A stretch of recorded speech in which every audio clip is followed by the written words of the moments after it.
Transpose की बात करते हैं। एक मैट्रिक्स का ट्रांसपोज होता है उसकी रोज को कॉलम्स में कन्वर्ट करने से आ जाता है। For example if you have a matrix 1 2 3 4 और आप इसका ट्रांसपोज लेंगे तो आपने रो वाइज पढ़ते जाना है और कॉलम वाइज लिखते जाना है। This is matrix A and this is matrix A transpose. ठीक है जी।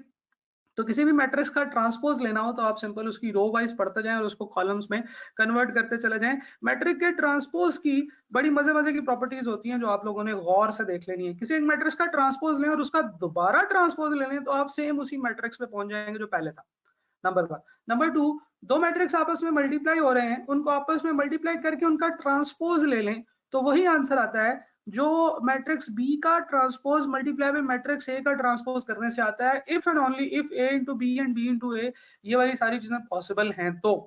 ठीक है, अगर ये कैलकुलेशन पॉसिबल है तो ये वाली जो स्टेटमेंट है ये भी सेम साबित होगी। अच्छा, आप सोच रहे हैं अच्छा ये पता नहीं क्या बात सर ने कर दी है, तो आप ऐसे करें कि आप दो मैट्रिक्स लें। आप एक मैट्रिक्स ले लें 2 3 1 2 और एक आप मैट्रिक्स ले लें, कोई और मैट्रिक्स ले लें 4 5 7 9। आप सबसे पहले ऐसे करें कि इन दोनों को आपस में मल्टीप्लाई करें और फिर उसका ट्रांसपोज ले लें, तो जो आंसर है उसे अपने पास लिख लें। फिर आप ऐसे करें कि ए का ट्रांसपोज लें और बी का ट्रांसपोज लें और इनको आपस में मल्टीप्लाई करें और जो आंसर है उनको आपस में लिख लें। ये दोनों आंसर एक दूसरे के इक्वल होंगे तो ये स्टेटमेंट बन जाएगी। आपने किसी भी स्टेटमेंट को, किसी भी रूल को प्रूफ करना हो कि ये ठीक है या गलत है तो आपको बिल्कुल भी परेशान होने की जरूरत नहीं है। आप सिंपल कुछ वैल्यूज अज्यूम करें, उन वैल्यूज के ऊपर कैलकुलेशन करें और उनको आपस में उनका आंसर निकाल के चेक कर लें। किसी भी प्रूफ को साबित करने का, किसी भी, वो जो आपको याद है आप छोटी क्लासों में थ्योरम पढ़ा करते थे, तो थ्योरम को प्रूफ करने का जो तरीका होता था वो सिर्फ यही होता था कि आप उनको परफॉर्म करके कैलकुलेट करके देख लें, आपका आंसर वो बिल्कुल सेम आएगा।